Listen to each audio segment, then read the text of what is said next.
Welcome to the OHB podcast. My name's Jav, Michael. and today we got a bit of a funny episode. We're going to step away from the business a little bit, and I want to talk about Drake versus Rick Ross versus Future versus Kendrick and versus Everybody. Metro Boomin, because he's beefing everybody. Yeah. So yeah, man, and actually there's some parallels with fitness. There's some stuff we could talk about that actually Links up. with fitness. So I'm gonna kind of actually, I listened to something on YouTube the other day where a guy was breaking down the whole history of Drake versus Kendrick and where they feel like it originated from. Okay. So I'm gonna start with basically Kendrick kind of starting off again with that song with Future, Yeah. because that's really where Yeah, I went back. I heard that one. it started again. Yeah. And I don't really listen to Future, so I didn't really know about the song. So I just literally skipped to Kendrick's verse. I don't listen to Future. Exact same. That's right. And yeah, I mean, to be honest, I think, with Americans and music, I think sometimes they blow things out of proportion, because I don't really think it was like, I don't think the verse was mad. Like, it didn't really diss him. Like, it wasn't like mad personal or anything. Yeah. It was more just like a braggadocious one. Like, I'm the best. There's no top three. There's no three of us. It's just me. Like, there's no big three. It's just big me. That's kind of really what it was. Yeah. It was a bit like Little Manny though. It was a bit like, yeah, you lot, because I didn't know about the beef and history, but it looked like Drake and J. Cole are here saying, there's this big three, we're the top three. And it looked to me like they were acknowledging Kendrick, even when he wasn't on projects. Which I might be wrong here, right? So for him to just come out and just say that, I don't know, man, it sounded a bit smoky to me. Yeah. But I mean, I didn't, but the verse though, like Kendrick's verse, I didn't think it was like mad. Like it wasn't like a hit him up from Tupac kind of thing. It was just, No, of course it was. It was just a light kind But he was like, if you don't want to do this, we can do it. That's what he was saying in the verse. He was like, listen, this is what it is. Yeah, you lot can't talk to me. And if you don't want to do it, I'm gonna, do you know what I mean? Yeah. So he kind of is a threat. Yeah. But then you know what though, like J. Cole drops the album and he's got the diss at the end, and then he apologizes like 2 days later. Yeah. So that, I'm like that kind of, and I like J. Cole, so that kind of like, he killed himself when he did that. Yeah. He killed himself, because there was no point doing the diss if you knew he was going to apologize 2 days later. Yeah, I didn't even know I didn't even see the apology. Where did he apologize? He had a tour. I think it was the Dreamville tour. Oh, and he apologized. And he apologized on stage, and he was just like, "Oh, there's something I did a few days ago that doesn't sit right with my heart, and my energy, and my spirit. He's on some spiritual thing, da. And I hear all of that. That's all good. That's all gravy. But this is rap music, Just bro. rap, Like, rap. it's either you, and it's not like it's. And you've got to remember, these rappers, they're not like street rappers, so it's not ever really gonna be like. Yeah. So it's like, it's competitive. It's more competitive, like sparring. So it's like, Which is good, man. yeah. So I don't think he needs to apologize. Which we can pivot to a bit of business in this. Yeah. It's like that competitive energy is actually good for anything. You know what I mean? Like, wanting to destroy competition is actually a powerful thing. It makes it interesting. You know what I mean? Like, their names haven't been this viral in a minute. Do you know what I mean? Like, all three of them, like Kendrick, definitely Rick Ross, J. Cole, Drake. Do you know what I mean? Especially Drake's been on a little bit of a decline since I think he dropped an album that wasn't all that. So yeah, like, it's good to have some competition. So I don't know why J. Cole would feel that need. And I see the parallel in like fitness coaches, where a lot of you will watch this and just think about the online industry and think that, it's too saturated. Like, a lot of people are very scared to put themselves out there, to go all out, to really go for it, because they're just thinking it's too saturated. You know what I mean? So yeah, man, you got to have that competitive spirit in you. You got to know that, listen, it's all good. Do you know what I mean? It's just good. Like, you got to believe in your own source. Like, you got to want to be the best. Yeah. Like, normal.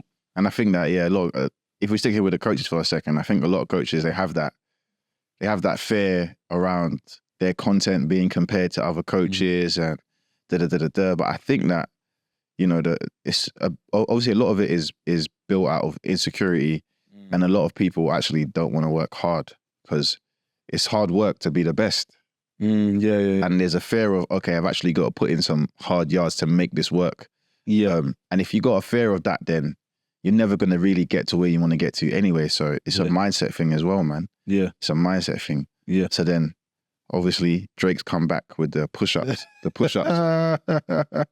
And you know what? Yeah, I like Drake. I like Drake when he does the disses because he sounds so comfortable. Yeah, like when he disses, he just like it's very light, but it feels. But he says stuff. He don't try to get too technical. That's his bag. He doesn't really do like. He's not trying to do like no mad double entendres, no metaphors. He's just kind of like just dissing. Yeah, witty. Yeah, he's very witty and cheeky. But he likes battle rap though. Because before he used to be on stage with the battle rappers. Yeah, the battle rappers. Yeah, Murder Mook. Yeah, so he knows. So I feel like he knows he can handle himself in lyrical warfare. Yeah, with comfy there. He likes it. So the push-ups thing, but you see Rick Ross though. Rick Ross is cheating because he jumped on IG and started dissing through IG stories and that. Yeah. So he's not even trying to do the rap. He did. He dropped a song though. He dropped a song, bro. I heard the song first. Okay. So before anything, I heard the song.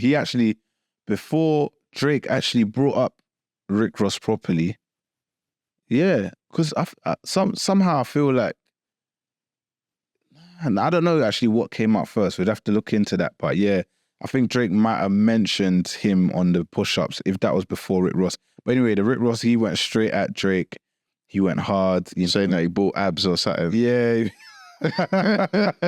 Said he fixed his nose up. Like, he just went all out. But one thing about Rick Ross here is he's going to jump into altercation that's got nothing to do with it. Like, that's one thing about Rick Ross. But you know one thing, though, just to bring it back to business as well, yeah?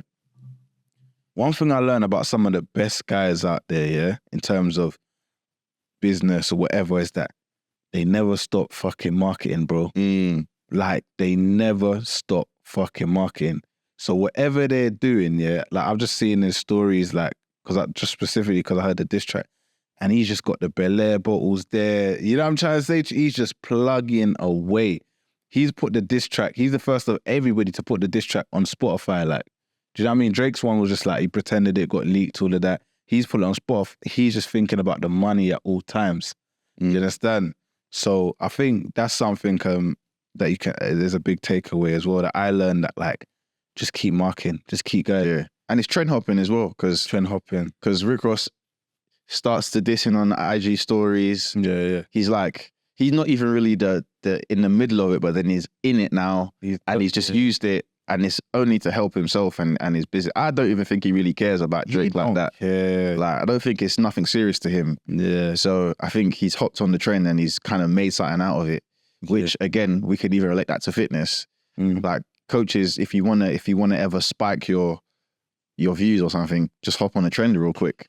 And that doesn't mean like a dancing trend. I mean like a trending topic. So yeah, you know, I always revert back to the big one was like Liver King when he came out saying that he was on steroids. Yeah. You know, there were so many coaches doing hit pieces on Liver King. As soon as that came out, those were getting hundreds of thousands of views, and you ride that wave for a couple of weeks. You know what I mean? Yeah. And you can make that part of your content strategy. A lot of coaches, they really missed the boat with Eddie Abu. Like, I wanted to be a coach at that time. Like, I really because I'm looking at it, like everyone's kind of sitting on the sidelines and they're having all these opinions, but they're not saying anything. And I was like, listen, this is a perfect opportunity for you to talk about. You don't need to go straight at him, but what you can do is that, like, a lot of people are confused right now. When Eddie came up, you know, he's talking about just eating eggs. He's talking about protein. Like, you know, he's slating all the people who have for years spent time on Instagram talking about what's it? You know, like, if it fits in your calories, a sustainable diet. Fits your macros. I've never really been on that side. So I was always kind of like against those. Not against, like, I don't care. I know that it can work, but I wasn't all for that because I know a lot of people can't do that either as well. So I was always whatever. But all these people was quiet when Eddie Abu started popping out. So it's like all these people, all these you know, just everyday people that are trying to lose weight they're confused. They're just they hearing about Eddie. They're conflicted. And as a coach, you're able to make content to say, look, this is the truth. This is that. I get that, but this is that, and ride the wave, get views, and educate people, and appear as like a leader. And a lot of people just didn't. I think there's still room to do that. I see a guy on my Instagram yesterday, and he was basically he was getting on to Eddie about the Gemma Collins thing. What's he doing with Gemma Collins? So Eddie started coaching Gemma Collins, right? Like randomly, they just linked up. She was in his content, and they met up. She came to his gym and said, like, yeah, he's gonna help her. He's gonna help her go on a diet. And the coach's argument was that, like, this is why the Eddie thing doesn't make sense. You've got someone like Gemma Collins who struggled with food for her years, for her whole life, and you're telling her to eat 6 eggs. And you know what I'm trying to say is, like, there's no way she's gonna flipping do that. It don't make sense. And he was just explaining, and I thought, yeah, that's smart. I like that. It actually does make polarizing as well. Yeah, it's polarizing as well, man. So yeah, man, it's good. Yeah. So to wrap up though, basically we're waiting for one last thing, and that's Kendrick's reply. Yeah. That's basically the crescendo, isn't it? Like, I can't wait. So we're waiting to see, is Kendrick really gonna reply? Better. Is he gonna just leave it and just, because I got a feeling he might not reply. That's just my opinion. That's how I'm feeling right now. I got a feeling he's just gonna, like, just leave it. I feel like he's not gonna entertain any of it. Because it's taken so long, but it's like, how can you not? But the fact, it should be out already. But how can you not reply? Like, how could you not reply? If you're Kendrick and you started it off. Yeah, you started it, innit? You're the one talking all of that. So, but what I'm actually even more looking forward to, because I haven't really heard Kendrick do a diss like that. Yeah, he's more of like an articulate rapper. Do you know what I mean? He's not even, I don't think he's even in his DNA to really just go hard at someone. So I more want to hear Drake and Rick Ross. Yeah, no, I don't even want to hear Rick Ross, you know. I want to hear Drake go for him. I love Rick Ross, innit? Yeah. I love Rick Ross, like, music-wise, but I want to hear Drake come from him. Yeah. That would be interesting. But I do want to hear what Kendrick can cook up.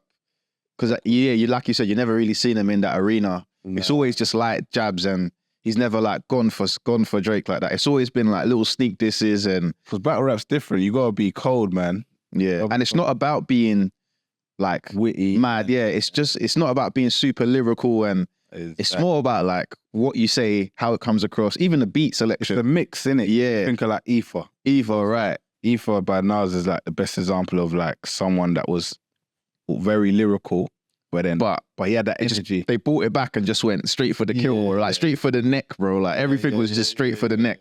And the beat was on point.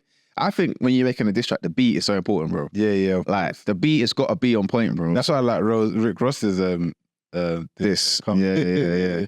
Like, that's a new gym tune. Yeah. But even the talking at the end and about the 6-pack stuff, that, because it's funny.